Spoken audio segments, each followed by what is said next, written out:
PMC പദ്ധതിയിൽ ഇടഞ്ഞ CPI അനുനയിപ്പിക്കാൻ മുഖ്യമന്ത്രി ഇടപെടുന്നു. ഗൾഫ് പര്യടനം കഴിഞ്ഞ് തിരിച്ചെത്തിയ ശേഷം ചർച്ച നടത്താനാണ് ധാരണ. ചർച്ചയ്ക്ക് മുന്നോടിയായി മന്ത്രി വി ശിവൻകുട്ടി ഇന്ന് CPI സംസ്ഥാന സെക്രട്ടറി ബിനോയ് വിശ്വത്തെ കാണും. കേന്ദ്രമന്ത്രിയുടെ കത്തിനെ തുടർന്നാണ് ധാരണാപത്രത്തിൽ ഒപ്പിടാൻ നീക്കം തുടങ്ങിയതെന്നാണ് വിവരം. PMC പദ്ധതിയിൽ മുന്നണി മര്യാദ പാലിക്കണമായിരുന്നുവെന്ന് മന്ത്രി AK ശശീന്ദ്രനും പറഞ്ഞു. മുന്നണി കാര്യങ്ങൾ, നയപരമായ കാര്യങ്ങളും ഭരണപരമായ കാര്യങ്ങളും ചർച്ച ചെയ്യേണ്ട സ്ഥലത്ത് ചർച്ച ചെയ്ത് തീരുമാനമെടുക്കുന്ന കാര്യത്തിൽ കുറേ കൂടി ജാഗ്രത വേണമെന്നാണ് ഓർക്കുന്നത്. അത് മുന്നണി സ്വാഭാവികമായി ഈ പ്രശ്നങ്ങൾ ചർച്ച ചെയ്യുന്നതാണ് ഞാൻ പ്രതീക്ഷിക്കുന്നത്. പ്രശ്നങ്ങൾ ചർച്ചയിലൂടെ പരിഹരിക്കുക എന്ന നയമാണ് ഞങ്ങൾക്കുള്ളത്. ആ നയത്തിൽ തന്നെ ഒരു മാറ്റവും ഞങ്ങൾ വരുത്തിയിട്ടില്ല. എല്ലാ കക്ഷികൾക്കും മുന്നണി മര്യാദകൾ പാലിക്കുക എന്നുള്ളൊരു കടമയുണ്ട്. ആ കടമയുണ്ട് എന്ന് പറയുന്ന ഞാൻ മുന്നണി മര്യാദകൾ ലംഘിക്കുന്നതിൽ അർത്ഥമില്ല എന്നേ ഞാൻ പറഞ്ഞുള്ളൂ. CPIയുടെ ആവശ്യം പരിഗണിച്ചേ മതിയാകുമെന്ന് മന്ത്രി ജെ ചിഞ്ചുറാണിയും ആവശ്യപ്പെട്ടു. അങ്ങനത്തെ ഒരു സാഹചര്യം എവിടെയോ നമുക്കത് ചിന്തിക്കാൻ പറ്റില്ല.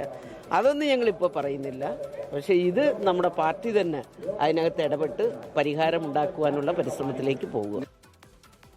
വിദ്യാഭ്യാസ മന്ത്രി വി ശിവൻകുട്ടിയുടെ ഓഫീസിലേക്ക് ഇന്ന് AYF ASF സംഘടനകൾ പ്രതിഷേധ മാർച്ച് നടത്തും. മാർച്ച് ചെയ്ത് വിവരങ്ങളുമായി ചെയ്യുന്നു. സീത്ത്, ASF AYF SFI DYF ഒക്കെ ചേരേണ്ടതാണ്. അവർ ചേരാൻ വഴിയില്ല. എന്തായാലും അവർ ABVP മന്ത്രിക്ക് മംഗളപത്രം നൽകിയപ്പോൾ ABVP അതേ ബെഞ്ചിൽ തന്നെ ഉണ്ടാവും. SFI AYF DYF ഒക്കെ ഇക്കാര്യത്തിൽ പോട്ടെ, അത് അവരുടെ ഗതികേട്. ഇതിലെ പ്രശ്നം എന്താണ്? ഇതിലെ പ്രശ്നം 16-ാം തീയതി ഈ പറയുന്ന രീതിയിൽ ധാരണാപത്രം തയ്യാറായതാണ്. അത് കഴിഞ്ഞുള്ള മന്ത്രിസഭാ യോഗത്തിൽ മന്ത്രി കെ രാജൻ ചോദിക്കുമ്പോഴും വിദ്യാഭ്യാസ മന്ത്രി മുഖ്യമന്ത്രിയും അത് കേട്ടമട്ട് നടിച്ചില്ല, എന്തെങ്കിലും മറുപടി പറഞ്ഞില്ല. അത് കഴിഞ്ഞും ചർച്ചകൾ നടന്നു. അപ്പോഴൊന്നും CPI അറിഞ്ഞില്ല. പൂർണ്ണമായി CPIയെ പിന്നാമ്പുറത്ത് നിർത്തി, ഇരുട്ടത്ത് നിർത്തി ആ ധാരണാപത്രം കൊണ്ട് ഒപ്പിട്ടു. അത് സംഭവിച്ചതാണ്. ഇനി എന്താണ് മുഖ്യമന്ത്രി വന്ന് എന്ത് ചർച്ച നടത്തിയാലാണ് അതിൽ ഒരു ഫേസ് സേവിംഗ് CPIക്ക് തോന്നുക? ശ്രീത്,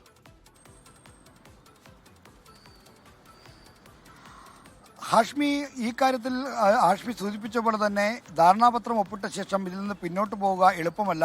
അത്തരമൊരു നീക്കത്തിന് CPIM ഒരുക്കമല്ല എന്ന കാര്യം കൂടി അവർ വ്യക്തമാക്കുന്നു. വിദ്യാഭ്യാസ മന്ത്രിയും വിദ്യാഭ്യാസ വകുപ്പും ഈ ധാരണാപത്രം ഒപ്പിട്ട നടപടിയിൽ നിന്ന് പിന്നോട്ടില്ല എന്ന കാര്യം വ്യക്തമാക്കുന്നു. എന്നാൽ ഇത്തരമൊരു ഫണ്ട് വാങ്ങിയെടുക്കേണ്ടത് ആവശ്യകതയെപ്പറ്റി CPIയെ ബോധ്യപ്പെടുത്തുക, അതോടൊപ്പം തന്നെ മറ്റ് വിദ്യാഭ്യാസ വകുപ്പുമായി ബന്ധപ്പെട്ട പ്രവർത്തനങ്ങളിൽ ഈ ഫണ്ടിന്റെ അപര്യാപ്തത മൂലം ഉണ്ടാകുന്ന വൈഷമ്യങ്ങൾ അവരെ ബോധ്യപ്പെടുത്തുക, ഇതര വകുപ്പുകൾ സമാനമായ രീതിയിൽ കേന്ദ്രാവിഷ്കൃത പദ്ധതികൾ സ്വീകരിച്ച കാര്യം ബോധ്യപ്പെടുത്തുക.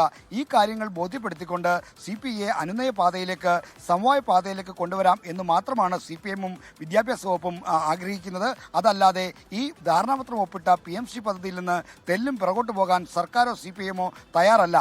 അതിനപ്പുറത്തേക്ക് കടന്ന് CPIയുടെ ദേശീയ നേതൃത്വത്തെ കൂടി കാര്യങ്ങൾ ബോധ്യപ്പെടുത്തി എന്തെങ്കിലും ഒരു അനുനയ നീക്കം നടത്താം എന്നാണ് വിചാരിക്കുന്നത്. മുഖ്യമന്ത്രി ഇപ്പോൾ ഒമാനിലെ സലാലയിലും മസ്കറ്റിലുമൊക്കെയാണുള്ളത്.